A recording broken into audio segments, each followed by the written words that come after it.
The sound of laughter drifted through the kitchen window as Natasha finished washing the last of the dishes from the family barbecue. Her hands moved mechanically, scrubbing the grease from plates while her mind wandered to the pile of bills waiting on her desk at home. 8 years of marriage and she still felt like an outsider at these gatherings. She dried her hands on the dish rag and stepped toward the back door, ready to rejoin the party in the yard. That's when she heard Alexander's voice rise above the chatter, clear and sharp in the evening air. "Well folks, I guess this calls for a toast." Her husband's voice carried that familiar tone he used when he was about to say something he thought was clever. Natasha paused, her hand on the door handle. "To what?" called out his brother Marcus from across the yard. "To freedom." Alexander laughed, raising his beer bottle high. "The divorce papers were signed yesterday. I'm finally free from 8 years of dead weight." The words hit Natasha like a physical blow. She pressed her face closer to the screen door, her heart hammering against her ribs. This couldn't be happening. They hadn't even filed the papers yet. They'd barely discussed it beyond their last fight 3 weeks ago. "About time, son," came his father's gruff voice. "That woman never fit with our family anyway." "I'll drink to that," Alexander's mother chimed in, her voice dripping with satisfaction. "You deserve so much better." Natasha watched through the screen as the entire family raised their drinks. Her sister-in-law Beth, whose children Natasha had practically raised for the past 5 years. Her brother-in-law Marcus, whose DUI legal fees she'd helped pay when money was tight. Alexander's parents, whom she'd cared for through illness and recovery, giving up countless weekends and holidays. And there, sitting right next to Alexander on the picnic bench, was Rebecca from his office. The woman he'd sworn was just a friend, whenever Natasha brought up her concerns. Rebecca's manicured hand rested on Alexander's thigh as she smiled up at him with obvious adoration. "Here's to Rebecca," Alexander continued, his arms sliding around the blonde woman's shoulders. "For showing me what real love looks like." The family erupted in cheers and applause. Someone started a chant of "Rebecca, Rebecca," as if she were some kind of conquering hero. Natasha's legs gave out, and she sank onto the kitchen stool behind her. The ceramic mug in her hand, the one that read "World's Best Wife," that Alexander had given her last Christmas, slipped from her fingers and shattered on the tile floor. 8 years. 8 years of putting his family first, of giving up her career in marketing to move to this small town where his parents lived. 8 years of cooking for family gatherings, organizing birthday parties, sending Christmas cards, and pretending she didn't notice how they whispered about her behind her back. "Did you hear that crash?" Beth's voice drifted through the door. "Probably Natasha dropping something again," Alexander replied with a laugh. "Good thing I won't have to deal with that much longer." More laughter. Even Rebecca giggled, a high-pitched sound that made Natasha's skin crawl. She stared at the broken pieces of the mug scattered across the floor, each shard reflecting the porch light like tiny accusations. The irony wasn't lost on her. World's Best Wife shattered just like everything else. Through the screen door she could see Alexander's face clearly now. He looked relaxed, happy even as he accepted congratulations from his family. This wasn't a man struggling with a difficult decision. This was a man celebrating his victory. "So when's the wedding?" Marcus called out, gesturing toward Rebecca. "Soon as the ink's dry on the divorce papers," Alexander replied, squeezing Rebecca closer. "No point in waiting around." Rebecca beamed and held up her left hand, showing off a diamond ring that caught the light from the tiki torches. The family oohed and awed over it, passing her hand around to admire the stone. Natasha's own wedding ring suddenly felt like it weighed 1,000 pounds. She looked down at the simple gold band she'd worn faithfully for 8 years. How long had he been planning this? How long had they all known? "That ring's bigger than the one he gave Natasha," she heard his mother whisper loudly. "Well, Rebecca deserves the best," Alexander replied. "She's been so patient, waiting for me to work up the courage to end things." Patient. Waiting. The words confirmed what Natasha's gut had been telling her for months. This wasn't some sudden decision after their recent fights. This had been planned, calculated, orchestrated while she'd been running around trying to save a marriage that was already dead and buried in everyone's mind but hers. She thought about the conversation they'd had just last week, when she'd begged him to try counseling. He'd looked her straight in the eye and said maybe they should work on things, that he still loved her, that they just needed to communicate better. All lies. All of it. The back door opened and Beth poked her head in. "Natasha? You okay in here? We heard something break." Natasha looked up at her sister-in-law, this woman whose children called her Aunt Tasha, whose homework she'd helped with countless nights, whose scraped knees she'd bandaged and whose tears she'd dried. Beth's expression held no warmth, no concern, just mild annoyance at the interruption. "I'm fine," Natasha managed to say, her voice surprisingly steady. "Just dropped a mug." "Well, clean it up, would you? Mom doesn't want anyone stepping on glass." Beth turned to go, then paused. "Oh, and Alexander wants you to stay inside for a bit. We're having some family discussions." Family discussions? About her? While she cleaned up their mess. Beth disappeared back outside and Natasha heard the door latch click. She was officially shut out, relegated to kitchen duty while they planned her husband's new life. She knelt down and began picking up the ceramic pieces, each sharp edge a reminder of how completely she'd been played. As she worked, fragments of memory began falling into place like puzzle pieces she'd been too trusting to see. The way Rebecca had started showing up at company events 6 months ago, always managing to sit near Alexander. The way his family had grown increasingly cold toward her over the past year, making comments about how she was holding Alexander back, or how he deserved someone who understood him better. The late-night phone calls he'd explained away as work emergencies. The weekend business trips that had become more frequent. The way he'd started picking fights with her over small things, as if he were trying to justify something to himself. They'd all been in on it. His entire family had watched her sacrifice her career, her friendships, her own family relationships to become the perfect wife and daughter-in-law, all while knowing she was being replaced. Outside, the party continued. Someone had turned on music, and she could hear the clink of beer bottles and the sizzle of meat on the grill. Her husband was out there celebrating the end of their marriage like it was the 4th of July, surrounded by people who were supposed to be her family too. Natasha dropped the ceramic shards into the trash and stood up, her decision crystallizing like ice in her chest. If Alexander wanted to play games, if he wanted to humiliate her and treat their marriage like a joke, then he was about to learn what real games looked like.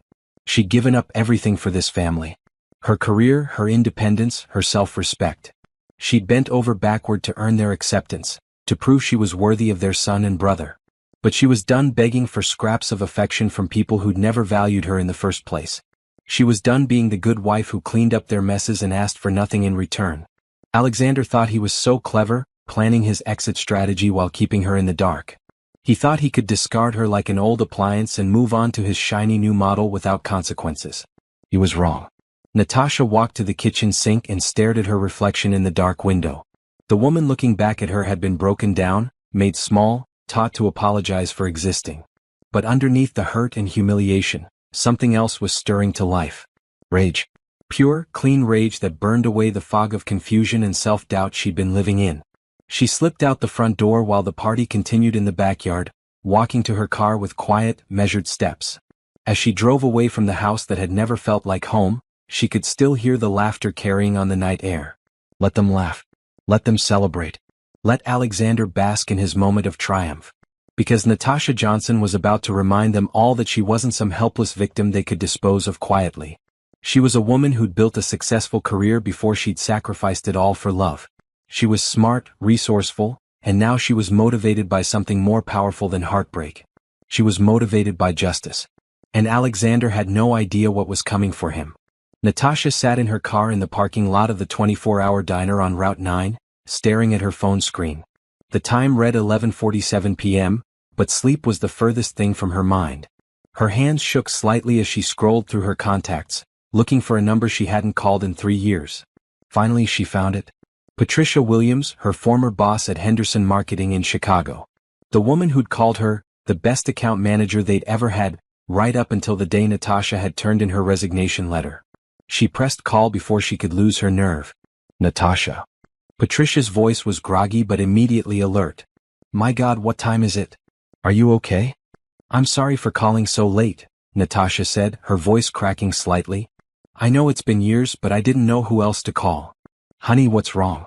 You sound terrible. The concern in Patricia's voice nearly broke her composure. It had been so long since someone had spoken to her with genuine care that she'd almost forgotten what it felt like. My marriage is over, she said simply. And I need to remember who I used to be. There was a pause, then Patricia's voice came back stronger. Where are you? Are you safe? I'm safe. I'm sitting in a parking lot trying to figure out how I got here. Natasha laughed bitterly. Do you remember when I left the company? What I told you? Of course I remember. You said Alexander's family needed you. His parents were getting older and you wanted to be there to help. You were so excited about starting fresh in a small town, about building a life together. The memory felt like looking at someone else's life. I was an idiot. You were in love, Patricia corrected gently. There's a difference. Natasha closed her eyes, letting herself remember. She'd been 26 then, riding high on her success at Henderson Marketing.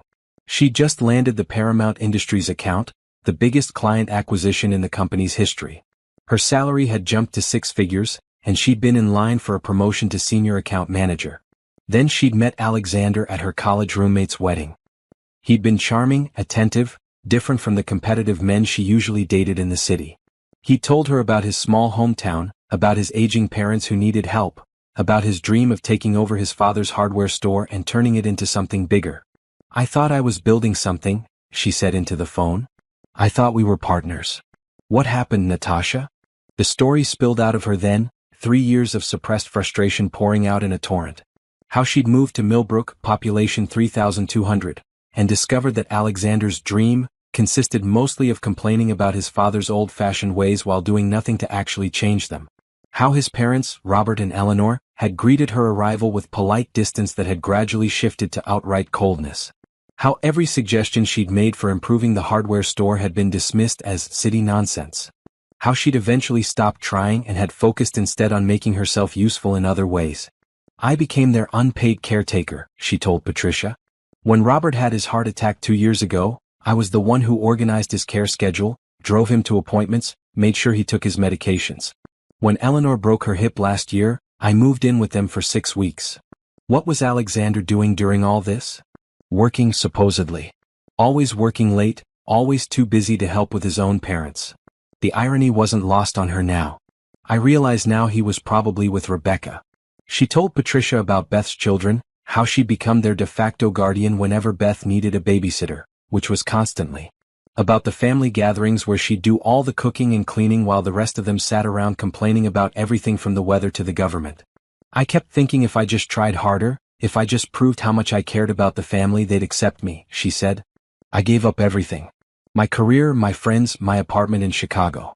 I even gave up my relationship with my own parents because Alexander said they were too demanding of my time. Oh, honey. The worst part is I was good at what I did. Remember the Morrison campaign? The way we turned their brand around in 6 months. You were brilliant, Patricia said firmly. You had instincts that couldn't be taught. Clients trusted you because you delivered results. Natasha had loved that job. The thrill of solving complex marketing puzzles, the satisfaction of watching a campaign come together, the rush of landing a new client. She'd been building something real, something that was hers. I had options then, she said. I had my own money, my own place, my own life. I threw it all away for a man who was planning to dump me while I was washing his family's dishes. It's not too late, you know, Patricia said quietly. It's never too late to start over. I'm 34 years old with a 3-year gap in my resume and no references except my lying husband. You're 34 years old with a decade of experience, a proven track record, and a friend who happens to run her own agency now. There was a smile in Patricia's voice. I left Henderson 2 years ago. Started my own firm. I could use someone with your skills. Natasha felt something stir in her chest, something she hadn't felt in years. Oh, are you serious? Dead serious. The market's changed since you left, but smart is smart. Talent is talent. And you, Natasha Johnson, have both in spades. They talked for another hour, Patricia filling her in on industry changes, new technologies, shifts in client expectations. With each detail, Natasha felt more of herself coming back online, like a computer rebooting after a long shutdown. There's something else, she said finally. Alexander thinks he's been clever about our finances. He's been hiding money, moving assets around. He probably thinks I'm too stupid to notice. Are you? Not even close. For the first time in hours, Natasha smiled. He forgets I managed million-dollar advertising budgets. I know how to track money. Good girl. After they hung up, Natasha sat in the quiet car and let herself really think about the past 3 years. Not through the lens of a heartbroken wife, but through the eyes of the sharp businesswoman she used to be. Alexander had been managing their finances, claiming it was easier for him to handle everything through his business accounts. She trusted him, grateful not to deal with the mundane details of bills and investments. But she'd still received copies of statements, still saw the transfers and deposits. At the time, she'd assumed they were normal business transactions. Now she realized they'd been anything but normal. Money had been moving out of their joint accounts and into accounts she didn't have access to. Their savings account, which should have grown over the years, had remained mysteriously flat despite both of them working. And the credit card bills she'd occasionally seen had charges she didn't recognize, expensive dinners at restaurants they'd never been to together, jewelry purchases she'd never received, weekend trips she hadn't taken. He'd been funding his relationship with Rebecca with their money. With her money. The rage that had sustained her through the drive from the house flared up again, but this time it was cold and calculating. This wasn't just about a cheating husband anymore. This was about theft, fraud, financial abuse. And unlike heartbreak, those things could be prosecuted. Natasha started her car and drove toward home, her mind already working through the steps she'd need to take. First, she'd need copies of everything: bank statements, credit card bills, business records. Then she'd need a lawyer, someone who specialized in complex divorce cases. But most importantly, she needed to be smart about this. Alexander thought he was dealing with the same passive, accommodating woman who'd spent the last 3 years trying to earn his family's approval. He expected her to cry, to beg, to make this easy for him. He was about to discover just how wrong he was. As she pulled into their driveway, she could see the light on in Alexander's home office. Probably up late planning his new life with Rebecca, or maybe talking to her on the phone while his soon-to-be ex-wife had been out crying into her coffee. She'd let him think he was winning for now. Let him get comfortable, careless. Let him believe she was broken and defeated. Because the woman who'd walked out of that barbecue wasn't the same woman who was walking back in. That woman had been Natasha the wife, Natasha the caretaker, Natasha the sacrificer. This woman was Natasha the strategist. And she was about to remind everyone exactly what she was capable of when she set her mind to something. The old Natasha had given up everything for Alexander's family. The new Natasha was going to take it all back with interest. 3 days after the barbecue, Natasha woke up before dawn and lay perfectly still in bed, listening to Alexander's breathing beside her. He slept deeply, without guilt or worry, the sleep of a man who believed he held all the cards. She'd been playing the part of the unknowing wife for 72 hours now, and it was eating her alive. But every fake smile, every "how was your day, honey?" was buying her time to plan her next moves. Alexander stirred beside her, then reached for his phone on the nightstand. The blue light illuminated his face as he checked his messages, and she watched through barely opened eyes as his expression softened into a smile. His fingers moved quickly across the screen, typing what she knew must be good morning messages to Rebecca. Right there. Right next to his wife of 8 years, he was texting another woman. "Morning," she said softly, and he nearly dropped the phone. "Oh hey." He shoved the phone under his pillow. "You're up early." "Couldn't sleep." She stretched and sat up, playing the role perfectly. "Want me to make coffee?" "Sure, that would be great." He was already reaching for the phone again. "I need to check some work emails before I get in the shower." "Work emails. Right." Natasha padded to the kitchen and started the coffee maker, her mind spinning. In the old days before she'd moved to Millbrook and lost herself, she'd been good at reading people. It had been part of what made her successful in marketing. She could sense when a client was wavering, when a competitor was making moves, when her boss was unhappy with a campaign. Those instincts were coming back now, and they were screaming. She thought back to the past 6 months, looking for clues she'd missed or dismissed. The way Alexander had started working late 3 nights a week. The new cologne he'd started wearing. The sudden interest in updating his wardrobe. The way he'd begun picking fights with her over increasingly petty things. "You never want to do anything fun anymore," he'd complained last month when she'd suggested staying in instead of going to another family gathering. "You've gotten so boring, Natasha." At the time, his words had stung. She'd wondered if he was right, if she'd somehow lost her spark. Now she realized he'd been trying to justify what he was already doing. The coffee maker beeped, and she poured 2 cups, adding cream to hers and leaving his black the way he liked it. As she climbed the stairs back to their bedroom, she could hear him talking quietly on the phone.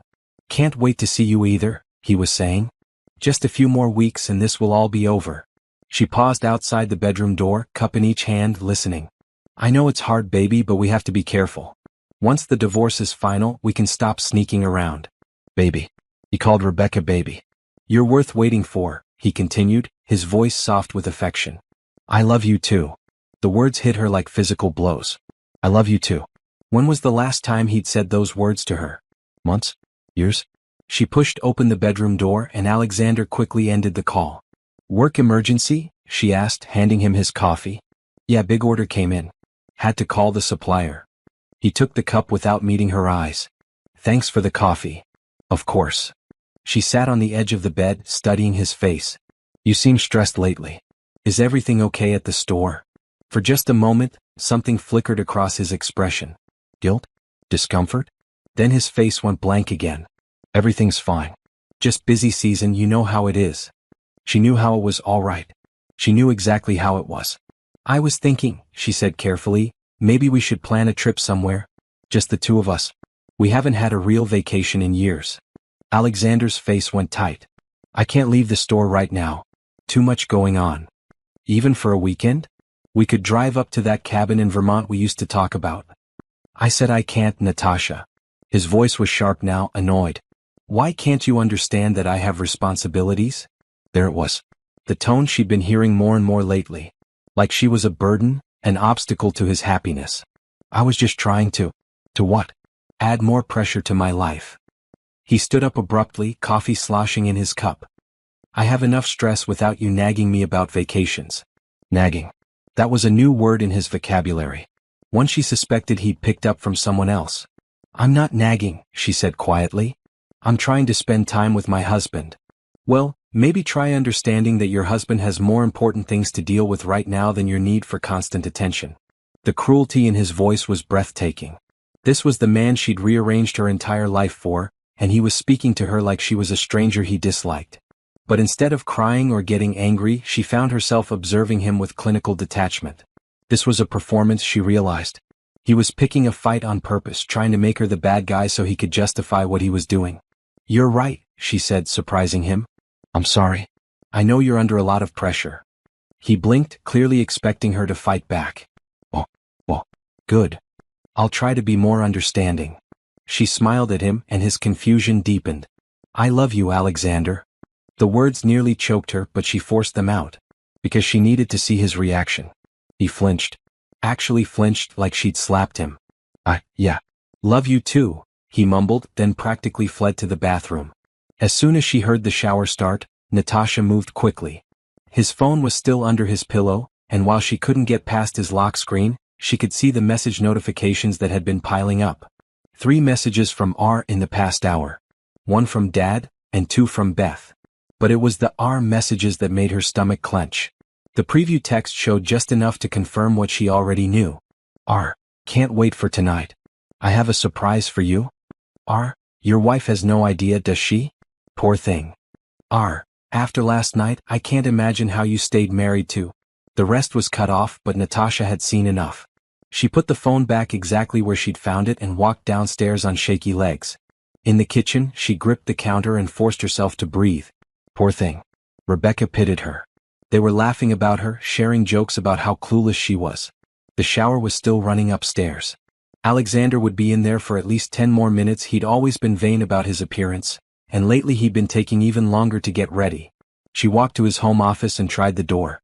Locked, which was new. He'd never locked his office door before, not in 8 years of marriage. Another red flag she'd somehow missed. But she knew where he kept the spare key in the kitchen junk drawer, tucked behind the battery tester. She'd seen him use it last month when he'd locked himself out by accident. The key turned easily in the lock and she slipped inside. Alexander's office was neat, organized, just like everything else about him. But as she looked around with new eyes, she began to notice things that didn't belong.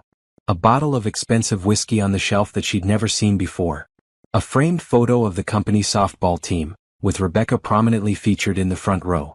She'd been to that softball game. She'd watched from the stands while Alexander played, had cheered when his team won. She'd even taken pictures. But somehow she wasn't in the framed photo on his desk. His computer was password protected, but his filing cabinet wasn't.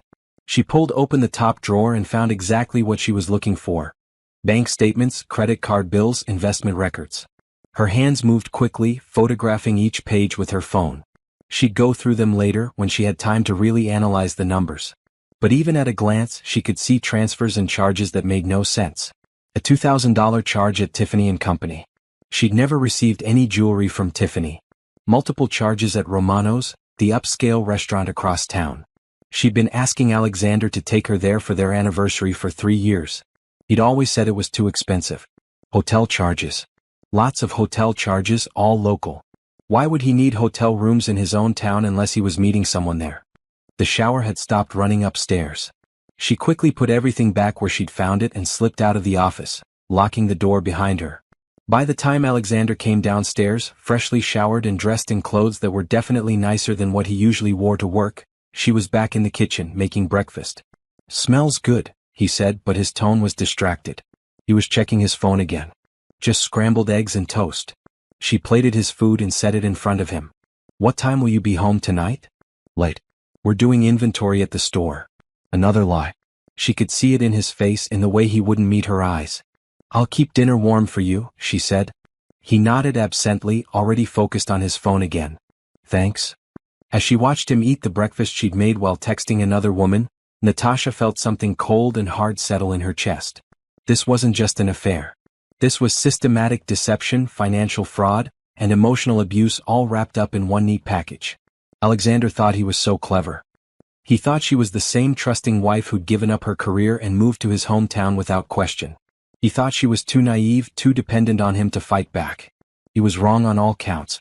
After he left for work, she sat at the kitchen table with her phone and scrolled through the photos she'd taken of the financial documents. Even without her laptop and spreadsheet software, she could see the patterns. Money flowing out of their joint accounts. Mysterious deposits that didn't match his stated income from the hardware store. Credit card charges that painted a picture of a double life. She'd built her career on reading data, on finding the story hidden in numbers and trends. And this story was crystal clear. Alexander wasn't just cheating on her. He was stealing from her. And based on the timeline of the transactions, he'd been planning his exit strategy for at least a year. The old Natasha would have confronted him directly, would have cried and begged for explanations. The old Natasha would have tried to fight for a marriage that was already over. But the old Natasha was gone. The woman sitting at this kitchen table was someone harder, smarter, more dangerous. Someone who understood that the best revenge wasn't emotional, it was strategic. And Alexander had just handed her all the ammunition she needed. 2 weeks of playing the perfect wife had nearly driven Natasha to madness, but it had also given her something invaluable: information. She documented Alexander's lies, photographed financial records, and built a timeline of his deception that painted a picture so clear it could have been a PowerPoint presentation. Now, sitting in the parking lot of Millbrook Community Bank with a manila folder full of evidence, she was about to take the next step. "Mrs. Johnson?" The loan officer, a middle-aged woman named Carol Peterson, looked confused as she flipped through the account statements Natasha had placed on her desk. "I'm not sure I understand what you're asking." "I'm asking about the joint accounts my husband and I opened when I moved here 3 years ago," Natasha said calmly. "Specifically, I'd like to know about the transfers that have been made without my knowledge or consent." Carol's expression grew uncomfortable. "Well, both account holders have equal access to joint accounts. If Mr. Johnson made transfers, he was legally entitled to do so. Even if he forged my signature on the transfer authorizations?" That got Carol's attention. "I'm sorry?" Natasha opened her folder and pulled out photocopies of several transfer forms. "These are my signatures," she said, pointing to her name on their original account opening documents. "And these are my signatures on the transfer authorizations from the past year." Carol leaned forward, studying the papers. Even to the untrained eye, the difference was obvious. The forged signatures were close, but not perfect. Too much pressure on the N in Natasha, not enough curve on the J in Johnson. "Oh my," Carol whispered. "I'd like to know where the money went," Natasha continued. "Specifically, I'd like account numbers, transfer dates, and amounts. All of it." "Mrs. Johnson, this could be a criminal matter. I think you need to speak with the police." "I will. But first, I need documentation of exactly what was stolen and when. Can you help me or not?" Carol hesitated, then reached for her computer. "Let me pull up your account history." What Natasha learned in the next hour made her sick to her stomach. Over the course of 18 months, Alexander had systematically drained their savings account, transferring money in small amounts that wouldn't trigger automatic alerts. $500 here, $800 there, never more than $1,000 at a time. But it added up. In total, he'd stolen nearly $40,000 from their joint accounts. "The receiving account," Carol said quietly, "it's listed under Johnson Family Trust. Is that familiar?" "No," Natasha said grimly. "There is no Johnson Family Trust. Not one that I know about, anyway." More forgery. Alexander had created a fake trust, probably with himself and Rebecca as beneficiaries, and had been using it to hide marital assets. Mrs. Johnson, I have to ask, are you in a safe situation? Because if your husband has been forging your signature and moving money without your consent, that's not just theft. It's financial abuse. The words hung in the air between them. Financial abuse. Natasha had heard the term before, but she'd never applied it to her own life. Abuse was something that happened to other women who were obviously victimized. Not successful, educated women who'd simply trusted their husbands. I'm safe, she said finally. He doesn't know that I know. Yet. Carol printed out everything: account histories, transfer records, copies of the forged signatures. The evidence filled a thick manila envelope that felt like it weighed 100 pounds. What will you do now? Carol asked. What I should have done 3 years ago, Natasha replied. Take control of my own life. Her next stop was the law office of Bennett and Associates, the only divorce attorneys in town. She'd called ahead and requested a consultation with Sarah Bennett, the senior partner. Sarah Bennett was not what Natasha had expected. Instead of the matronly, conservative lawyer she'd imagined, Sarah was a sharp-eyed woman in her early 40s who radiated competence and barely contained energy. So, Sarah said, settling behind her desk with a cup of coffee that smelled strong enough to wake the dead, your husband is cheating on you, stealing from you, and planning to divorce you without your knowledge. Did I get that right? That's the short version, yes. And you've been documenting everything for 2 weeks while pretending you don't know what's happening. Yes. Sarah's smile was predatory. I like you already. Walk me through it from the beginning. Natasha laid out the whole story, from the barbecue disaster to her discoveries about the forged signatures and hidden accounts. Sarah took notes, occasionally asking pointed questions that showed she was already thinking 3 steps ahead. The Johnson Family Trust, Sarah said, tapping her pen against her notepad. I can trace that for you, find out exactly who the beneficiaries are and where the money went. My guess is your husband set it up with Rebecca as a co-trustee. Can we get the money back? Oh, honey, we can do better than that. Sarah's grin was sharp as a blade. Your husband just handed us a fraud case on a silver platter. Forged signatures, hidden assets, financial deception. This isn't just a divorce anymore. This is a criminal matter. What does that mean for me? It means instead of fighting over half the marital assets, we're going to argue that everything belongs to you as compensation for his theft. It means he's going to be too busy defending himself against fraud charges to play games with the divorce proceedings. And it means, Sarah leaned back in her chair looking satisfied, that Rebecca is about to discover what it's like to be involved with a man who's facing serious jail time. The thought sent a thrill through Natasha that was probably unhealthy but felt incredible. There's something else, she said. His family knew. About the affair, about everything. They've been treating me like garbage for months while knowing he was planning to leave me. Emotional distress, Sarah nodded. We can work with that too. How much time do you think we have before he realizes you know? Hard to say. He's getting careless, but he still thinks I'm completely clueless. Good. Here's what we're going to do. Sarah pulled out a legal pad and started writing. First, we're going to freeze all the joint accounts immediately. He won't be able to move another penny without your consent. Second, we're going to file an emergency motion to preserve all marital assets, including whatever's in this fake trust account. Can we do that? Honey, with this evidence we can do whatever we want. Third, we're going to start building a case that's so airtight your husband won't know what hit him. They spent the next 2 hours going through strategy. Sarah explained how divorce proceedings worked in cases involving fraud, how long the process would likely take, and what Natasha could expect in terms of outcomes. I have to ask, Sarah said as they wrapped up, are you sure you want to go this route? Once we file these papers, there's no going back. Your husband will know exactly what you've discovered, and he's not going to be happy about it. Natasha thought about the past 3 years. The sacrifices, the loneliness, the constant feeling that she wasn't good enough for his family. The way he'd looked at her with barely concealed irritation while texting Rebecca. The sound of his family laughing as he toasted their divorce. I'm sure, she said. Any chance you want to try to work things out? Marriage counseling, reconciliation. Would you want to reconcile with someone who stole $40,000 from you while planning to leave you for another woman? Sarah's smile was answer enough. That evening, Natasha sat at her kitchen table with her laptop, creating spreadsheets that detailed every financial transaction, every lie, every piece of evidence she'd gathered. It felt good to be using her analytical skills again, to be building something concrete and purposeful. Alexander came home late as usual, smelling like perfume that wasn't hers. How was inventory? She asked pleasantly. Long, boring. You know how it is. He grabbed a beer from the refrigerator and headed toward his office. I've got some paperwork to catch up on. More lies. But that was fine. Let him think he was still in control. Alexander? She called out just as he reached the hallway. Yeah. I love you. He froze, and for a moment she saw something that might have been panic cross his face. Then he forced a smile. Love you too, babe. Babe. Rebecca was baby, she was babe.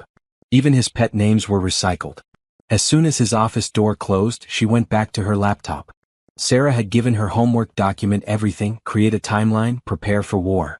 And Natasha was very good at homework. Her phone buzzed with a text from Patricia in Chicago. How are you holding up? Need anything? She typed back, getting stronger every day. Starting to remember who I am. Good. That bastard has no idea what's coming for him, does he? Natasha looked toward Alexander's office, where she could hear him talking quietly on the phone, probably to Rebecca. Not a clue, she replied. And that was exactly how she wanted it. Tomorrow, Sarah would file the papers that would freeze their accounts and preserve their assets. Tomorrow, Alexander would discover that his wife wasn't the passive victim he'd thought she was. Tomorrow the real game would begin. But tonight, she was content to let him think he was winning while she planned his destruction. The call came at 9:47 a.m. on a Tuesday. Natasha was in the grocery store comparing prices on coffee brands when her phone rang. Sarah Bennett's name flashed on the screen. It's done, Sarah said without preamble. The accounts are frozen, the asset preservation order is filed, and your husband should be getting served with papers within the hour. Natasha's heart started hammering. What happens now? Now we wait for him to react. But Natasha? Be prepared. Men like Alexander don't handle being outmaneuvered very well. I'll be careful. I mean it. When he realizes what you've done, when he figures out that you've been 10 steps ahead of him this whole time, he's going to be furious. Make sure you're somewhere safe when it hits. Natasha abandoned her shopping cart and drove home, her hands shaking slightly on the steering wheel. After weeks of playing the long game, the moment of truth was finally here. She was sitting at the kitchen table trying to focus on a cup of tea, when she heard Alexander's truck screech into the driveway. Car doors slammed more than one. He wasn't alone. The front door burst open with enough force to rattle the windows. Natasha. Alexander's voice was raw with rage. Natasha, get out here right now. She took a deep breath, stood up, and walked calmly to the living room. Alexander was there, still in his work clothes, his face red with fury. Behind him stood his father Robert, his mother Eleanor, and his sister Beth, all wearing expressions of barely contained anger. The whole family. How touching. What's wrong? She asked, keeping her voice level and innocent. Alexander held up a thick stack of legal papers, shaking them in her face. What's wrong? What's wrong? You froze our bank accounts. You filed for divorce without even talking to me. Oh, she said mildly. You got the papers. Oh. His voice cracked with incredulity. Oh, that's all you have to say. Eleanor stepped forward, her lips pressed into a thin line of disapproval. How dare you embarrass this family like this? Going behind Alexander's back, causing a scene. Causing a scene? Natasha turned to her mother-in-law with genuine curiosity. Is that what we're calling it when someone discovers their husband has been stealing from them? Stealing? Robert's voice was gruff with dismissal. That's ridiculous. Alexander would never. Steal $40,000 from our joint accounts by forging my signature? Natasha reached into her purse and pulled out copies of the bank documents. Because I have the evidence right here. She laid the papers on the coffee table like she was dealing cards. The forged signatures were unmistakable when placed side by side with legitimate ones. The room went very quiet. That's not. Alexander started, then stopped. His face had gone pale. Would you like to explain where that money went, honey? Natasha asked sweetly. Because I have a pretty good idea. Beth found her voice first. Even if that's true, you had no right to air our family's business with lawyers and judges. You should have come to us first. Come to you? Natasha laughed, a sound with no humor in it. Come to the people who knew about Rebecca all along? The people who toasted our divorce at a barbecue while I was washing your dishes? The silence that followed was deafening. Eleanor's face flushed red. You were listening? I was cleaning up your mess like always. But yes, I heard every word. Every toast, every congratulation, every joke about how Alexander was finally getting rid of his dead weight. Alexander's shoulders sagged. For the first time since he'd stormed in, he looked defeated rather than angry. Natasha, I can explain. Can you? Can you explain why you've been having an affair for over a year while I took care of your parents? Can you explain why you stole money from our joint accounts to pay for dates with your girlfriend? Can you explain why your entire family knew about it and said nothing? It wasn't supposed to happen like this, he said weakly. I was going to tell you. When? After the wedding? After you'd moved all our assets into accounts I couldn't access?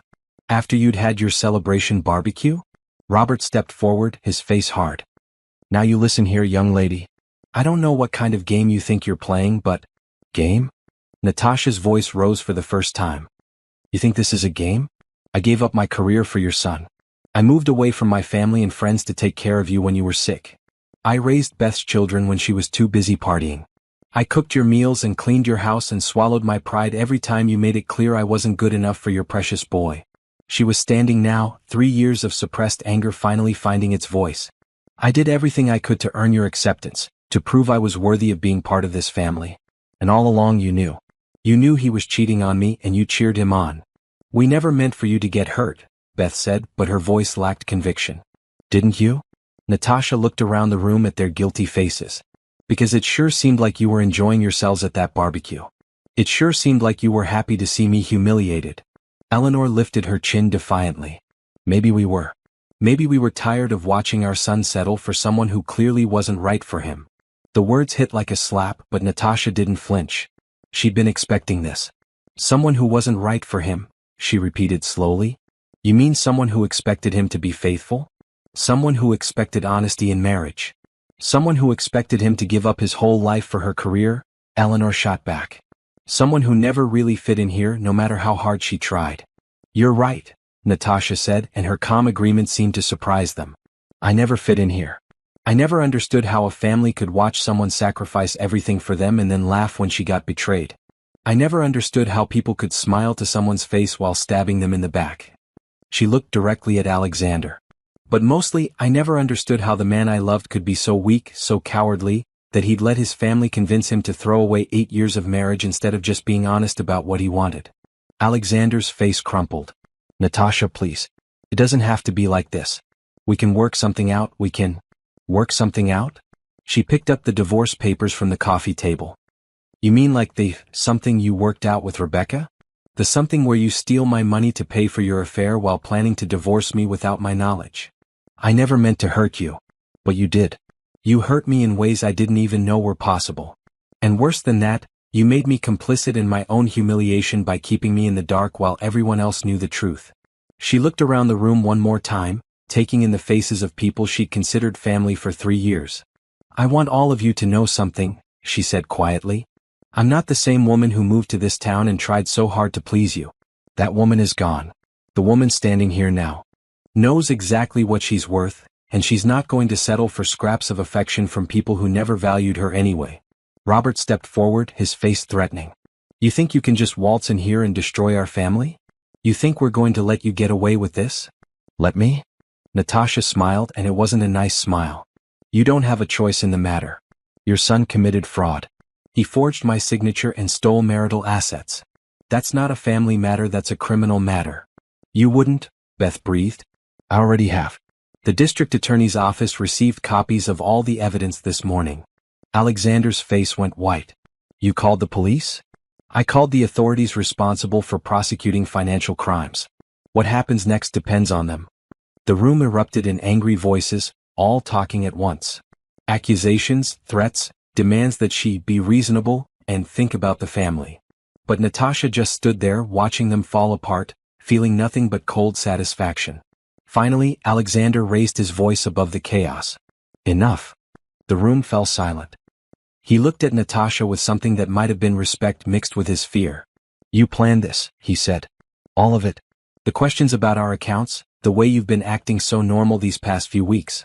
You've been planning this the whole time. Yes. How long have you known? About Rebecca? Since the barbecue. About the money? About 2 weeks. And you never said anything. You just watched me dig myself deeper. I learned from the best, she said coolly. You taught me that lying and manipulation are perfectly acceptable when you want something badly enough. Eleanor made a sound of disgust. This is exactly why you never belonged in this family. Good people don't plot revenge like this. Good people don't steal from their spouses, Natasha replied. Good people don't have affairs while their wife is caring for their elderly parents. Good people don't toast their divorce at family gatherings while their wife is washing their dishes. She picked up her purse and headed for the door. Where are you going? Alexander called after her. To my lawyer's office. We have a lot to discuss. Natasha, wait. His voice was desperate now. Can't we at least try to work this out? Talk about this like adults? She turned back to him, and for a moment she saw a flash of the man she'd fallen in love with 8 years ago. The man who'd promised to love and cherish her, who'd vowed to be her partner in everything. Then she remembered the sound of his laughter at the barbecue, the way he'd called their marriage dead weight, the months of lies and deception and theft. We are talking like adults, Alexander. For the first time in our marriage, we're being completely honest with each other. But I love you, he said, and the worst part was that he might actually believe it. No, she said quietly. You love the idea of me. You love having someone to take care of your family and clean your house and make you feel like a good person. But you don't love me. If you loved me, you never could have done what you did. She opened the front door and stepped onto the porch, breathing in the fresh air like she'd been underwater. This isn't over, Robert called after her. We'll fight this. We won't let you destroy our son. Natasha turned back one last time, looking at the 4 people who'd made her life hell while she'd bent over backward trying to earn their approval. Your son destroyed himself, she said. I'm just making sure he faces the consequences. As she drove away, she could see them through the living room window, probably already plotting their next move. But for the first time in years, she wasn't afraid of their disapproval or their anger. Because she finally understood something that had taken her 3 years to learn. Their opinion of her had never mattered. Their acceptance had never been worth the price she'd paid for it. And now, finally, it was time to collect what was actually owed to her. The morning after the confrontation, Natasha woke up in a hotel room for the first time in 8 years. She checked into the Hampton Inn on Route 9, not because she was afraid of Alexander, but because she needed space to think without his presence poisoning the air around her. Her phone had been buzzing all night with calls and texts from his family, but she turned it off after the first few messages made it clear they were alternating between threats and attempts at manipulation. She ordered room service coffee and spread her laptop and documents across the small table by the window. Outside, Millbrook was waking up people heading to work, kids waiting for school buses, the rhythm of a small town that had never quite felt like home. Sarah Bennett had texted her at 6 a.m., "Meet me at 9. We have work to do." By 8:30, Natasha was dressed and ready, wearing the navy blue suit she'd bought for job interviews 3 years ago but had never worn. It still fit perfectly, and looking at herself in the hotel mirror, she realized she looked like the woman she used to be. Professional. Confident. In control. Sarah's office was buzzing with activity when she arrived. 2 paralegals were organizing documents while Sarah paced behind her desk, already dressed like she was going to war. "How are you holding up?" Sarah asked. "Better than I expected." Natasha settled into the chair across from Sarah's desk. "What's our next move?" "Several things. First, I've been in touch with the DA's office about the fraud charges. They're very interested in your case apparently. Spousal financial fraud is becoming more common, and they want to make an example." A thrill of satisfaction ran through Natasha. What does that mean? It means Alexander could be looking at serious jail time if they decide to prosecute. 2 to 5 years, possibly more if we can prove this was part of a larger pattern of deception. And Rebecca? If she knew the money was stolen and given their relationship, she almost certainly did she could be charged as an accessory. Sarah's smile was sharp. "Turns out your husband's girlfriend works at the same bank where he opened that fake trust account. She helped him set it up." Natasha's jaw dropped. "She works at the bank?" "Millbrook Savings and Loan. She's a loan officer there. Which means she definitely knew he was moving money illegally, and she actively participated in the fraud." The pieces were falling into place now. Rebecca hadn't just been Alexander's affair partner, she'd been his accomplice. The woman he'd chosen to replace his wife was a criminal. "There's more," Sarah continued. "I had my investigator do some digging into Rebecca's background. Turns out this isn't her first rodeo. She was fired from her previous job at a bank in Springfield for irregularities in loan processing. No charges were filed, but the pattern is clear." Natasha felt like she was watching a movie about someone else's life. "He left me for a career criminal." "He left you for someone who was willing to help him steal from you," Sarah corrected. which tells you everything you need to know about his character. They spent the next hour going through strategy. The divorce proceedings would be complicated by the criminal investigation, but Sarah was confident they could use that to their advantage. Here's what's going to happen, Sarah explained. Alexander's going to want to settle quickly and quietly to avoid jail time. He's going to offer you a deal, probably a decent chunk of assets in exchange for you not cooperating with the prosecution. And you're going to tell him to go to hell. We're not making deals with thieves. Natasha's phone, which she'd finally turned back on, started buzzing with another call. Alexander's name appeared on the screen. Speak of the devil, she said, showing Sarah the display. Answer it. But put it on speaker, I want to hear what he has to say. Natasha accepted the call. Hello, Alexander. Jesus, Natasha, where are you? I've been calling all night. His voice was strained, exhausted. We need to talk. We talked yesterday. I thought I was pretty clear. Not like that. Not with lawyers and... Look, can we meet somewhere? Just the two of us? Maybe we can work something out. Sarah was taking notes, her expression predatory. Work something out? Natasha repeated. You mean like a plea bargain? I mean like two people who used to love each other trying to end this without destroying everything. His voice cracked slightly. Please, Tash. For what we used to have. The use of her old nickname, one he hadn't used in months, was clearly calculated to tug at her heartstrings. It might have worked on the old Natasha. What we used to have was based on lies, she said calmly. I can't negotiate with someone I can't trust. I made mistakes. I know that. But does it have to end with me in prison? Does it have to end with both of us losing everything? I'm not losing anything, Alexander. I'm taking back what was stolen from me. There was a long pause. When he spoke again, his tone had shifted from pleading to something harder. You know this is going to hurt you too, right? When all this comes out, when the whole town knows our business, you're going to be the woman who destroyed a local family. Is that really what you want? Sarah scribbled a note and held it up. Threats/intimidation keep him talking. Is that what you think? Natasha asked. That I should protect your reputation by staying quiet about your crimes? I think you should consider what's best for everyone involved. I am. What's best for everyone is for you to face the consequences of your actions so you don't do this to the next woman. The next woman? His voice turned bitter. There is no next woman. Rebecca. Rebecca wants nothing to do with me now that this has all come out. Natasha felt a stab of savage satisfaction. Really? Your true love abandoned you the minute things got difficult? How shocking. Don't be cruel, Natasha. It doesn't suit you. Cruel? She laughed, and it was not a pleasant sound. Alexander, you stole my money to wine and dine another woman while I was taking care of your family. You planned to divorce me without my knowledge while letting me believe we were working on our marriage. You humiliated me in front of people I considered family. And you think I'm being cruel? I never meant for it to happen like this. But it did happen like this. And now you get to live with the consequences. Another pause, longer this time. When Alexander spoke again, his mask had finally slipped completely. Fine. You want to play hardball? Let's play hardball. I've got lawyers too, Natasha. And I've got family who will testify that you were impossible to live with, that you were controlling and manipulative, that you drove me away. Sarah was nodding approvingly and scribbling more notes. Let them, Natasha said. Let them testify under oath about how terrible I was while you were forging my signature and stealing my money. I'm sure that will go over well with a jury. You think you're so smart, don't you? You think you've got this all figured out? I think I've got documentation of your crimes and testimony from bank officials about your fraud. Everything else is just noise. We'll see about that. The line went dead. Sarah looked up from her notes, grinning like a shark. Well, that was illuminating. He threatened me. He sure did. And he made it clear that his family is going to lie under oath to protect him, which could get them charged with perjury if they're not careful. What about Rebecca leaving him?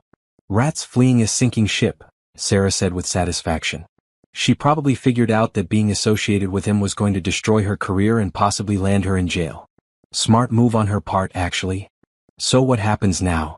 Now we wait for them to make their next move while we keep building our case. The criminal investigation is proceeding on its own timeline, but for the divorce, we need to be ready for anything. Sarah pulled out a thick folder. I need you to start thinking about what you want your life to look like after this is over. Where do you want to live? What do you want to do for work? What kind of settlement would make you whole? For the first time in weeks, Natasha allowed herself to think beyond the immediate crisis. What did she want? I want to go back to Chicago, she said without hesitation. I want to work again, do something that matters. I want to rebuild the life I gave up. What about money? I want everything. The house, the business, the retirement accounts, all of it. He forfeited his right to marital assets when he started stealing from me. That's going to be a tough sell. Then we'd better make sure the criminal case is airtight. Sarah's grin widened. Now you're thinking like a winner. As Natasha left the law office, she felt something she hadn't experienced in years: excitement about the future. For the first time since she'd moved to Millbrook, she was making plans based on what she wanted rather than what other people expected of her. Her phone rang as she reached her car. Patricia's name appeared on the screen. "How's my favorite revenge plotter?" Patricia asked by way of greeting. "Getting stronger every day," Natasha replied.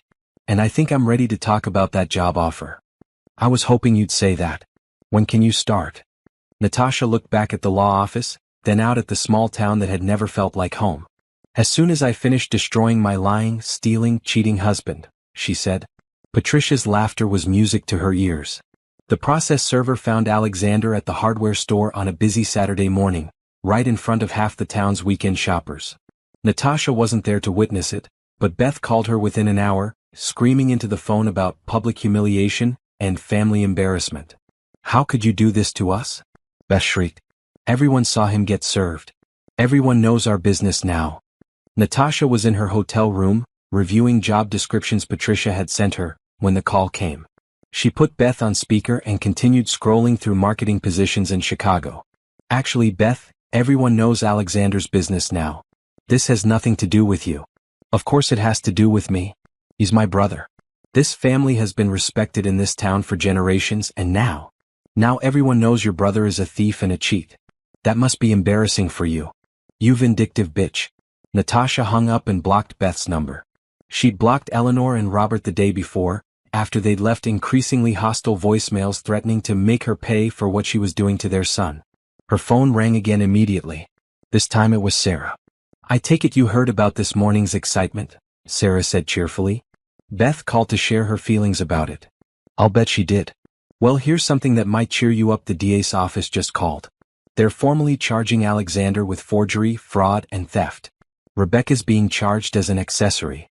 Natasha set down her laptop and focused entirely on the call. "When?" "Monday. They'll be arrested at work, which should be interesting given that Rebecca works at a bank." The irony was beautiful. Rebecca would be arrested for financial crimes at her place of employment in the financial services industry. Her career was over. What about the divorce proceedings? That's the other bit of good news. Alexander's lawyer called this morning wanting to negotiate a settlement. Apparently, his client is very motivated to resolve this quickly. What are they offering? 60% of marital assets and spousal support for 2 years. Natasha laughed out loud. "That's generous of him, considering he stole from me." "That's what I told his lawyer. I countered with 90% of assets, no spousal support, he can support himself, and full restitution for the stolen money." "What did they say?" "They're considering it. Which means they'll be back with a better offer by Monday." After the call ended, Natasha walked to the hotel window and looked out at Millbrook's Main Street. People were going about their Saturday errands, probably gossiping about the drama at the hardware store. In a town this small, news traveled fast. Part of her felt bad about the public spectacle. The old Natasha would have been mortified by the attention, would have wanted to handle everything quietly to avoid embarrassing Alexander's family. But the old Natasha had been played for a fool. The new Natasha understood that sometimes justice required public accountability. Her phone buzzed with a text from an unknown number. "We need to talk." Rebecca. Somehow she'd gotten Natasha's number. Against her better judgment, Natasha called the number back. "Thank you for calling me back." Rebecca's voice was shaky, nothing like the confident woman Natasha had seen at the barbecue. "I know you probably hate me, but I need you to know the truth." "The truth?" Natasha kept her voice flat. "Which version of the truth would that be?" "I never knew he was stealing from you. I swear to God, I had no idea the money was coming from your accounts." "But you knew he was married." A long pause. "Yes."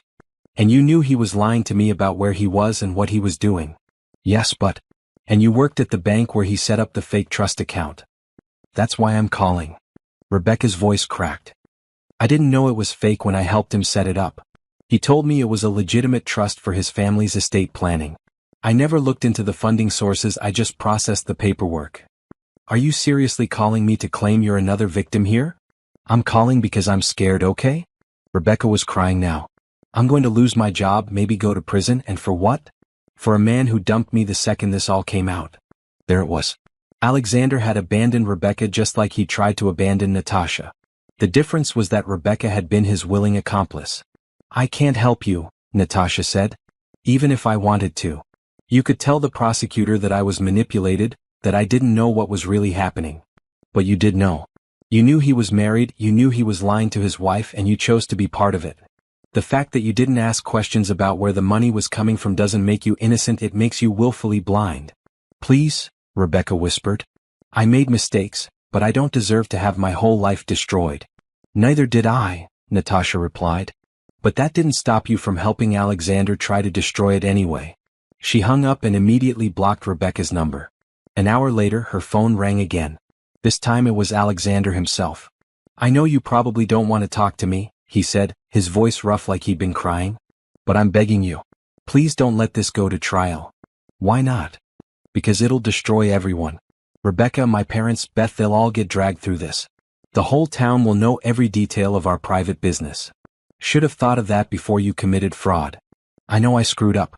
I know I hurt you in ways I can't even apologize for. But can't we handle this privately? Can't we just end this without destroying everything? There was something pathetic in his voice that almost made her feel sorry for him. Almost. You want to handle this privately? She asked.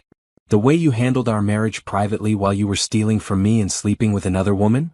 That's not fair. Fair? Natasha's voice rose. You want to talk about fair? Was it fair when you let your family toast our divorce while I was cleaning up after them? Was it fair when you stole my money to pay for dates with Rebecca? Was it fair when you planned to leave me with nothing while you started a new life? I never meant to leave you with nothing. Yes, you did. You moved our money where I couldn't access it. You were planning to divorce me without my knowledge so I couldn't protect myself financially. That's exactly what you meant to do. Alexander was quiet for a long moment. When he spoke again, his voice had changed. The pleading was gone, replaced by something harder. You know what your problem is, Natasha? You never knew when to let things go. You always had to push, had to make everything into a big dramatic production. And there it was. The real Alexander, the one who'd been hiding behind fake remorse and manipulation. My problem is that I trusted you, she said coldly. But don't worry, I won't make that mistake again. Fine. You want to play this game? You want to drag this through the courts and destroy everyone involved? Go ahead. But remember, I know things about you too. I know how controlling you could be, how you tried to run everyone's lives, how you made my family miserable. Tell them, Natasha said. Tell everyone how terrible I was while you were committing felonies. I'm sure that will help your case. We'll see. Yes, we will. And Alexander? Next time you want to have an affair and steal from your wife, maybe don't do it with someone who works at a bank. That was just stupid. She hung up before he could respond. Within minutes, Sarah was calling her back. Please tell me you recorded that conversation, Sarah said. I didn't think to. That's okay. His lawyer just called again. They're accepting our terms. Natasha nearly dropped the phone. What? 90% of marital assets, full restitution, and Alexander waives all rights to spousal support. He also agrees not to contest any aspect of the divorce. Why would they agree to that? Because the alternative is a trial where all of this becomes public record. Alexander's reputation would be destroyed, his family's reputation would be destroyed, and he'd still probably go to jail. This way, he gets to avoid the worst of the publicity and maybe negotiate a plea deal on the criminal charges. Natasha sat down heavily on the hotel bed. After weeks of fighting, it was almost over. What happens next? We file the paperwork, the judge reviews the settlement, and you're officially divorced within 30 days. The criminal case proceeds separately, but that's not your problem anymore. What about the house? Yours. The business, the retirement accounts, everything all yours. You'll have enough money to start over anywhere you want. After the call ended, Natasha sat in silence for a long time. She'd won. Completely, decisively, overwhelmingly. Alexander would face criminal charges, his reputation was in ruins, and she was walking away with nearly everything they'd built together. So why didn't she feel more satisfied? Maybe because winning felt hollow when you realized how much you'd lost in the process. Not the money or the assets, those were just things. But the 8 years she'd spent trying to build a life with someone who'd never valued her. The career opportunities she'd missed. The relationships she'd neglected. The woman she'd allowed herself to become. Her phone rang. This time it was Patricia. "I heard through the grapevine that you might be free to start a new life soon," Patricia said. "How would you feel about coming back to Chicago?" "I'd feel like I was finally coming home." "Good. Because I just landed a client who needs someone with your exact skill set.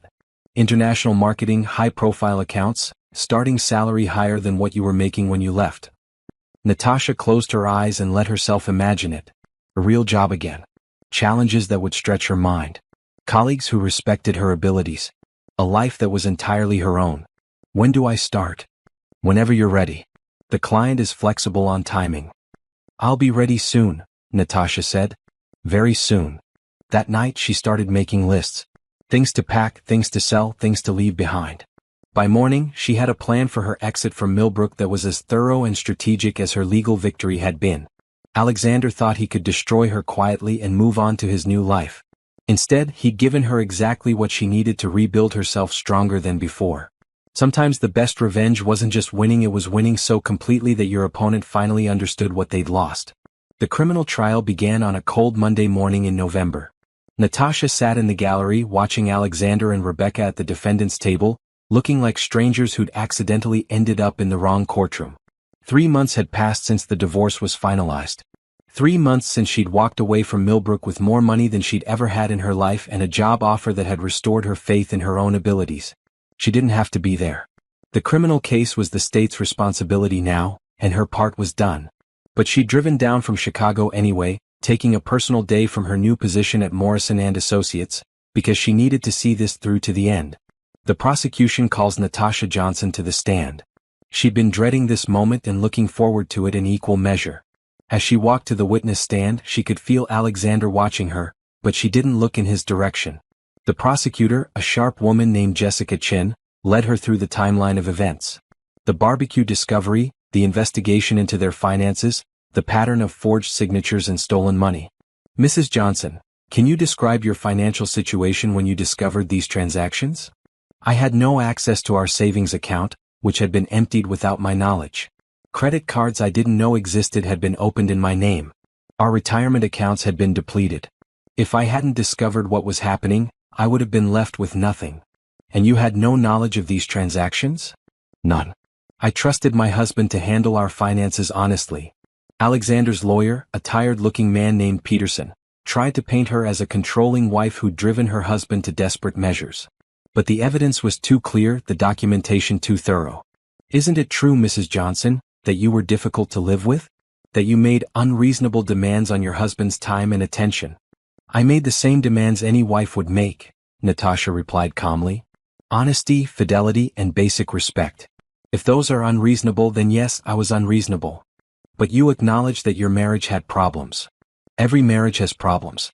Most people solve them through communication or counseling, not theft and adultery." The defense had no answer for the forged signatures, no explanation for the fake trust account, no justification for the systematic draining of joint assets. By the end of the week, it was clear that the trial was just a formality. During a recess on Thursday, Natasha found herself alone in the courthouse hallway with Eleanor and Robert. Alexander's parents looked like they'd aged 10 years in the past few months. "I hope you're satisfied," Eleanor said bitterly. "You've destroyed our son's life." "Your son destroyed his own life," Natasha replied. "I just refused to let him destroy mine in the process. He made mistakes, but this." Robert gestured toward the courtroom. "This is vindictive. This is cruel. What would you have preferred? That I stay quiet while he stole from me? That I pretend the affair never happened? That I let him divorce me in secret so he could start fresh with Rebecca?" "You could have handled it privately," Eleanor insisted. "Like a decent person." Natasha stared at this woman she'd cared for through illness, whose house she'd cleaned, whose meals she'd cooked, whose approval she'd desperately sought. "A decent person doesn't steal from their spouse," she said quietly. "A decent person doesn't commit fraud. A decent person doesn't humiliate their wife at family gatherings while planning to abandon her." "Alexander is a good man who made poor choices," Robert said. "Alexander is a criminal who got caught. There's a difference." Eleanor's face twisted with rage. "You self-righteous little..." "Mom, stop." They all turned to see Alexander standing at the end of the hallway. He looked exhausted, defeated, like a man who'd finally run out of excuses. "Just stop," he said again, walking toward them. "She's right. About all of it." Eleanor looked stunned. "Alexander, you don't mean that." "I do mean it." He looked directly at Natasha for the first time in months. "I stole from you. I lied to you. I humiliated you. And when you fought back, I tried to make you the villain for refusing to be a victim." The admission hung in the air between them. "You were the best thing that ever happened to me," he continued, his voice barely above a whisper. "And I threw it away for someone who dumped me the second things got difficult."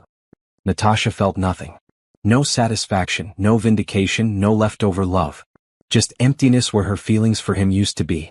"Why are you telling me this now?" she asked. "Because you deserve to hear it. Because I should have said it months ago." He looked at his parents.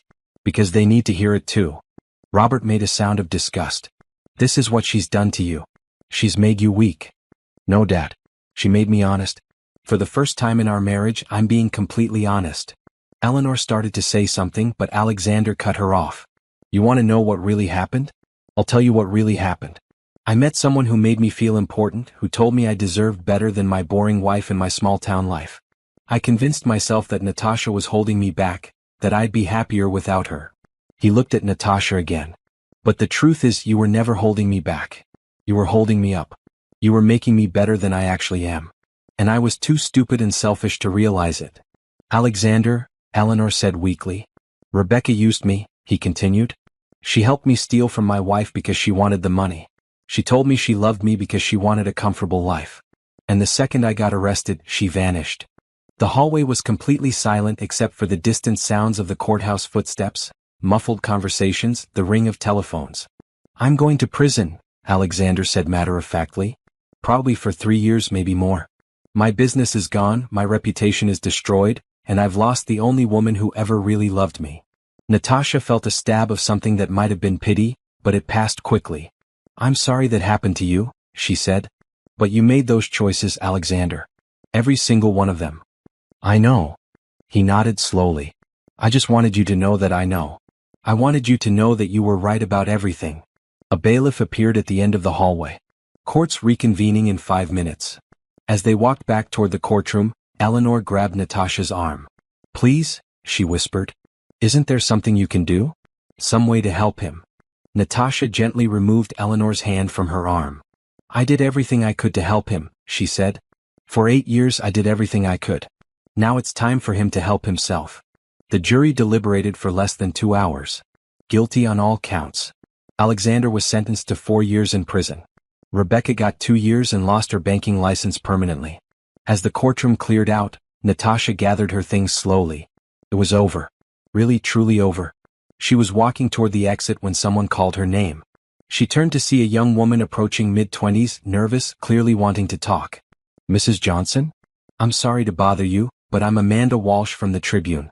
I've been covering this case and I was wondering if you'd be willing to do an interview." "About what?" "About financial abuse in marriage. About how women can protect themselves. About fighting back when someone tries to steal your life." Natasha considered it. The old Natasha would have said no, would have wanted to put this whole experience behind her and never speak of it again. But the new Natasha understood something important. Her story could help other women. Her victory could show them that they didn't have to be victims. "Yes," she said. "I think I'd like that very much." 6 months later, the article would be picked up by national publications. A year later, Natasha would be speaking at conferences about financial abuse and women's empowerment. 2 years later, she'd start a non-profit organization helping other women navigate complex divorce situations. But that day, walking out of the courthouse in the crisp November air, all she felt was free. 2 years after the trial, Natasha was in her corner office at Morrison & Associates, reviewing a presentation for their biggest client, when her assistant knocked on the door. "There's a woman here to see you," Jennifer said. "She says it's about your ex-husband. Her name is Carol Peterson." The name sounded familiar, but Natasha couldn't place it immediately. "Did she say what this was about?" "She says she has information you need to know. She seems upset." Natasha glanced at her calendar. She had 20 minutes before her next meeting. "Send her in." The woman who entered her office was in her 50s, well-dressed but clearly agitated. As soon as she sat down, recognition clicked into place. "You're the loan officer from Millbrook Community Bank?" Natasha said. I don't work there anymore." Carol's hands were shaking slightly. "Mrs. Johnson, I need to tell you something. Something I should have told you 2 years ago." Natasha set down her pen and gave Carol her full attention. "When you came to me that day asking about the transfers from your accounts, I helped you because what your husband did was wrong. But I didn't tell you everything." "What do you mean?" Carol took a deep breath. "Rebecca wasn't the only bank employee involved in your husband's scheme. There were others. And the money he stole? There was more of it than what came out in the trial." Natasha felt a chill run down her spine. "How much more?" "Nearly double. He had accounts at 3 different banks, all set up with forged documents. The FBI is just now uncovering the full extent of it." "The FBI?" "Rebecca's case led them to investigate a larger network of bank fraud. Turns out she was running a scheme that went way beyond helping one cheating husband. She was facilitating financial fraud for multiple clients, taking a cut of everything that was stolen." Natasha leaned back in her chair, trying to process this information. "Are you saying Alexander was part of something bigger?" "I'm saying Rebecca recruited him. She targeted married men with assets and helped them hide money from their wives in exchange for a percentage. Your husband wasn't her first victim, he was one of at least 12 men she was working with." The room seemed to spin slightly. 12? 12 that they've found so far. The FBI thinks there might be more. Carol leaned forward. "Mrs. Johnson, your husband didn't just have an affair that led to financial fraud. He was deliberately targeted by a professional criminal who saw him as an easy mark. But he still chose to do it," Natasha said, though her voice sounded distant to her own ears. "Of course he did. I'm not trying to excuse his actions. But I thought you should know that Rebecca wasn't some lovesick woman who got caught up in an affair. She was a predator who saw your marriage and your assets as an opportunity." Carol reached into her purse and pulled out a thick envelope. "The FBI asked me to give you this. It's a full accounting of what was stolen from you, including money you never knew about." Natasha opened the envelope with trembling hands. Bank statements, account records, transfer documents, all showing systematic theft that went far beyond what had been discovered during her divorce. "There's more," Carol said quietly. "Rebecca kept detailed records of all her clients. The FBI found files on all the men she was working with, including psychological profiles. She studied them, figured out their weaknesses, and exploited them." "What kind of profiles?" "Men who felt unappreciated in their marriages. Men who had access to significant assets. Men who were emotionally vulnerable to flattery and attention from an attractive woman." Carol paused. "She had a 40-page file on your husband." Natasha stared at the documents in her hands. Part of her felt vindicated. Alexander had been manipulated by a professional criminal. But another part of her felt something she didn't expect. A strange kind of relief. "The reason I'm telling you this," Carol continued, "is because the FBI is reopening the case. Rebecca's going to be charged with dozens of additional counts of fraud. And they're going to need your testimony again." "What about Alexander?" "He's already in prison, so his situation doesn't change much. But there might be additional restitution available to you. A lot more money than what you recovered in the divorce." After Carol left, Natasha sat alone in her office, staring at the documents spread across her desk. Her phone buzzed with messages, her calendar showed back-to-back meetings, but she couldn't focus on any of it. She thought about the past 2 years, the nonprofit she'd started, the speaking engagements, the interviews where she'd told her story of fighting back against financial abuse. She'd become something of a poster child for women who refused to be victims. But now she was learning that she'd been victimized by someone much more sophisticated than she'd realized. Rebecca hadn't been just a bank employee who'd helped her boyfriend commit fraud, she'd been a career criminal who'd targeted dozens of families. Her phone rang. The display showed a number she didn't recognize. Natasha Johnson. "Ms. Johnson, this is Special Agent Sarah Martinez with the FBI. I believe Carol Peterson just paid you a visit." "Yes, she did. I know this is a lot to process, but we'd like to meet with you as soon as possible. This case has become much larger than we initially realized, and your experience with Rebecca Connors could be crucial to our investigation." "Rebecca Connors? That's not her real name." "No. Her real name is Rebecca Connors. Rebecca Walsh was an identity she assumed when she moved to Millbrook. She's been running variations of this scam for nearly a decade." Natasha felt dizzy. "How many people has she hurt?" "We're still counting. But Ms. Johnson, there's something else you need to know. Something that might be difficult to hear." "What?" We don't think your husband was her primary target. We think you were. The words didn't make sense at first. What do you mean? Rebecca studied your background before she moved to Millbrook. She knew about your career in marketing, your salary history, your family's financial situation. She knew exactly how much money you'd given up when you moved there with your husband. But she targeted Alexander, not me. She targeted Alexander to get to you. The easiest way to access your assets was through your marriage. She seduced your husband, convinced him to move money around, and planned to disappear with everything once the divorce was final. Natasha sank into her chair. She was planning to take everything? Everything. Your husband thought he was going to start a new life with her, but she was planning to vanish with all the money and leave him holding the bag for the fraud charges. The full scope of Rebecca's plan was staggering. She'd targeted Natasha specifically, studied her vulnerabilities, and manipulated Alexander into destroying his own marriage while stealing his wife's assets. The only reason the plan failed, Agent Martinez continued, was because you fought back faster and smarter than she expected. Most of her victims don't discover the theft until it's too late to recover anything. That evening, Natasha sat in her Chicago apartment, looking out at the city lights and trying to make sense of everything she'd learned.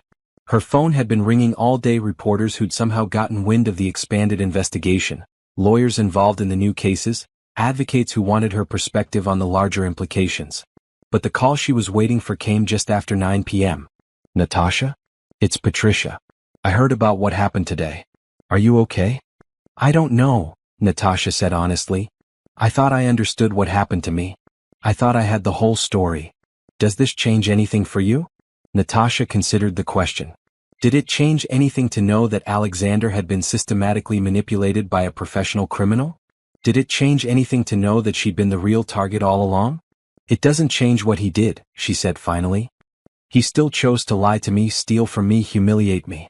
Whatever Rebecca's motivations were, he still made those choices. But it does explain some things. Like why he seemed so out of character during those last months. Like why his family turned against me so suddenly. She probably manipulated them too. Are you going to cooperate with the FBI? Yes. If my story can help other women, if it can put Rebecca away for good, then yes. What about Alexander? Natasha was quiet for a long moment. I don't know. I haven't talked to him since the trial. But maybe I need to hear his side of this. The real side, now that we know what actually happened. The next morning she called Sarah Bennett. I want to visit Alexander in prison, she said. Are you sure that's a good idea? I need to know if he has information that could help the FBI case. And I need to know if the man I married is still in there somewhere, or if Rebecca destroyed him completely. Sarah was quiet for a moment. Natasha, you don't owe him anything. Not even answers. I'm not doing it for him. I'm doing it for me. I need to close this chapter completely before I can move on. It would take 3 weeks to arrange the visit. 3 weeks during which the FBI investigation exploded across national news, with Rebecca being called one of the most sophisticated financial predators in recent history.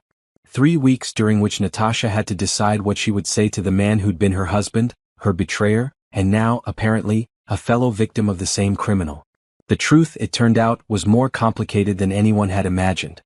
The drive to Millbrook Correctional Facility took 2 hours, giving Natasha plenty of time to question her decision. She'd been asking herself the same questions for weeks. Why was she doing this? What did she hope to accomplish? What could Alexander possibly tell her that would matter now? The prison was exactly what she'd expected: gray concrete, razor wire, the kind of place that seemed designed to crush hope. As she went through security, she wondered if this was how Rebecca had felt when she'd visited her other marks, sizing up their desperation for someone she could exploit. Alexander looked older than his 36 years. Prison had carved lines around his eyes and added gray to his hair that hadn't been there 2 years ago. When he saw her through the glass partition, his expression cycled through surprise, hope, and finally resignation. I didn't think you'd ever want to see me again, he said, picking up the phone on his side of the glass. I didn't think I would either. Natasha settled into the uncomfortable plastic chair. But things have changed. I heard about the FBI investigation. About Rebecca's other activities. Did you know? About the other men, the other families she was targeting? Alexander shook his head. I had no idea. I thought. He laughed bitterly. I thought I was special. I thought she chose me because she loved me. Tell me how it started. For the next hour, Alexander laid out the whole story. How Rebecca had seemed to run into him everywhere: the coffee shop, the grocery store, the gas station.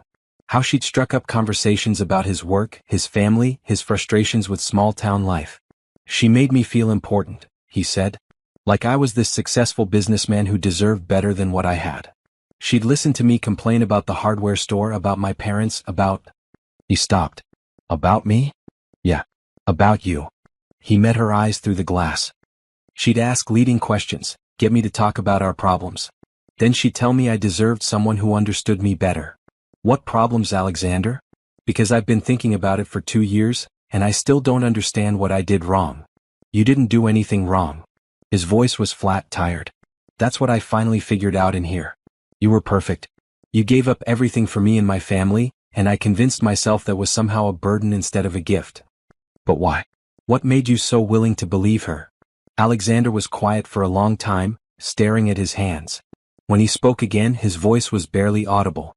Because I felt like a failure. The hardware store was struggling, my parents were always criticizing me, and here you were, this smart, successful woman who'd given up her career to move to our crappy little town. I felt guilty about it every day. So you decided to punish me for it? I decided to find someone who would tell me it wasn't my fault. Rebecca made me feel like I was the victim, like you were the problem. He looked up at her. She was very good at it. The money, Alexander. Tell me about the money. She said we needed to secure our future together. She convinced me that you would try to take everything in a divorce, that I needed to protect myself financially. She walked me through setting up the accounts, showed me how to move money without triggering alerts. And you never questioned it? I was in love with her. Or I thought I was. She made me feel like we were partners, like we were building something together. His voice cracked. I was so stupid, Natasha. So incredibly stupid. What about your family? How did they get involved? Rebecca was smart about that too. She'd show up at family gatherings, be charming and sweet to everyone. Then she'd make little comments about how you seemed unhappy, how you probably missed your old life in the city. She planted seeds. Natasha thought about those last months, how Alexander's family had grown increasingly cold toward her. She'd blamed herself, wondered what she'd done wrong. She turned them against me. She made them feel like they were protecting me from you. Like you were the one causing problems in our marriage. Alexander's hands were shaking now. The night of that barbecue when I made that toast, that was her idea. She said I needed to be public about wanting out so you couldn't claim I'd misled you about my intentions. The memory of that night still stung, but now it made a terrible kind of sense. Rebecca had orchestrated the entire humiliation, probably planning to use Alexander's public rejection of his wife as evidence that the marriage was over when she disappeared with the money. When did you realize what she really was? The day I got arrested. She was supposed to meet me that night and she just vanished. Changed her phone number, cleared out her apartment, gone. I tried to find her for weeks before I finally accepted that she'd played me. Do you know how many other men she was doing this to? The FBI told me about some of them when they interviewed me last month. Guys just like me, married, with assets, feeling unappreciated. She had a type. They sat in silence for a moment, the weight of Rebecca's manipulation settling between them. Natasha, Alexander said finally, I need you to know something. Even if Rebecca was pulling the strings, even if I was being manipulated, what I did to you was unforgivable. The lying, the stealing, the way I treated you at the end. That was all me. I know. I destroyed the best thing that ever happened to me because I was too weak and too stupid to see what I had. I don't expect you to forgive me. I don't deserve forgiveness. But I needed you to know that I know what I lost. Natasha looked at this man she'd once loved, now broken by his own choices and someone else's manipulation. She felt many things: pity, sadness, even a strange kind of relief. But she didn't feel anger anymore. The FBI wants me to testify in Rebecca's new trial, she said. You should. She needs to pay for what she did to all those families. They think my testimony could help put her away for 20 years or more. Good. Alexander's voice was fierce. She destroyed my life, but more importantly, she almost destroyed yours. If I can help stop her from doing this to anyone else, I will. There's something else. The restitution from the new charges, it's going to be substantial. More money than I lost in our divorce. Alexander nodded slowly. What will you do with it? I'm thinking about expanding my nonprofit. Helping more women who've been through what I went through. That's good. That's really good, Natasha. You always were better at helping people than I was. The visiting time was almost over. Natasha had gotten the answers she'd come for, but she found herself reluctant to leave. Not because she wanted to reconcile that ship had sailed and sunk, but because she needed to say something that had been weighing on her mind. "Alexander, I want you to know that I don't hate you anymore." His eyes filled with tears. "You should. You have every right to hate me. Hating you was destroying me too. I needed to let it go so I could move on completely." "Are you moving on?" Natasha thought about her life in Chicago, the challenging work, the growing nonprofit, the man she'd started dating who treated her like an equal partner rather than a possession. "Yes. I'm building something new, something that's entirely mine. Something that makes me happy." "I'm glad. You deserve happiness." As she stood to leave, Alexander pressed his hand against the glass. "Natasha? For what it's worth, I am sorry. For all of it." "I know you are," she said. "And for what it's worth, I hope you find a way to rebuild too. After you serve your time, after this is all over. I hope you find a way to become the man you were supposed to be." The drive back to Chicago gave her time to process the conversation. Learning about Rebecca's true nature didn't change what Alexander had done, but it did give her a different perspective on how it had happened.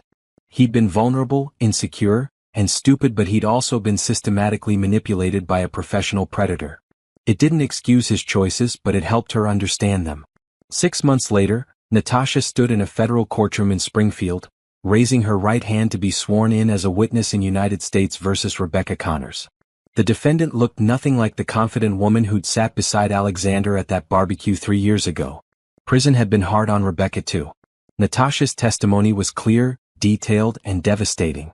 She walked the jury through the timeline of her marriage's destruction, the discovery of the financial fraud, and the systematic way Rebecca had manipulated not just Alexander but his entire family. When Rebecca's lawyer tried to suggest that Natasha was an angry ex-wife seeking revenge, she looked directly at the jury. "I'm not here for revenge," she said. "I'm here for justice. Not just for me but for all the other women whose lives this defendant tried to destroy." The trial lasted 3 weeks. Rebecca was convicted on 47 counts of fraud, conspiracy, and racketeering. The judge sentenced her to 25 years in federal prison. As Natasha left the courthouse, she felt something she hadn't experienced since that night at the barbecue 3 years ago: complete closure. Her phone buzzed with a text from Patricia. "Dinner tonight to celebrate?" She typed back, "Absolutely. I have news." "Good news?" "The best. James proposed last night." James Morrison, the son of her boss and a successful architect in his own right, was everything Alexander hadn't been: honest, supportive, genuinely interested in her success. He'd proposed on the rooftop of their apartment building, with the Chicago skyline sparkling around them. "I knew it," Patricia replied. "When's the wedding?" "We're thinking next summer. Small ceremony, just close friends and family." "I'm so happy for you. You deserve this." Natasha looked back at the courthouse one more time, then walked toward her car and her new life.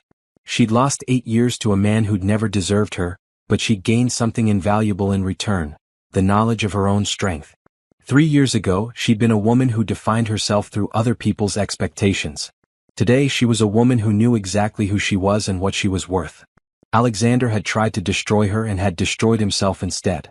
Rebecca had tried to steal her life and had ended up losing her own freedom. But Natasha had won everything that mattered: her self-respect, her financial independence, her career, and now, a love built on equality and honesty rather than manipulation and control. As she drove back to Chicago, she thought about the woman she'd been at that barbecue, listening to her husband toast their divorce while she washed his family's dishes. That woman had felt broken, humiliated, powerless. This woman felt invincible. Sometimes the best revenge wasn't about destroying your enemies, it was about building a life so good that their betrayal became the best thing that ever happened to you. And Natasha Johnson had built a life that was better than anything she could have imagined when she was trying so hard to earn the approval of people who'd never deserved her in the first place. She was free. She was successful. She was loved. She had won.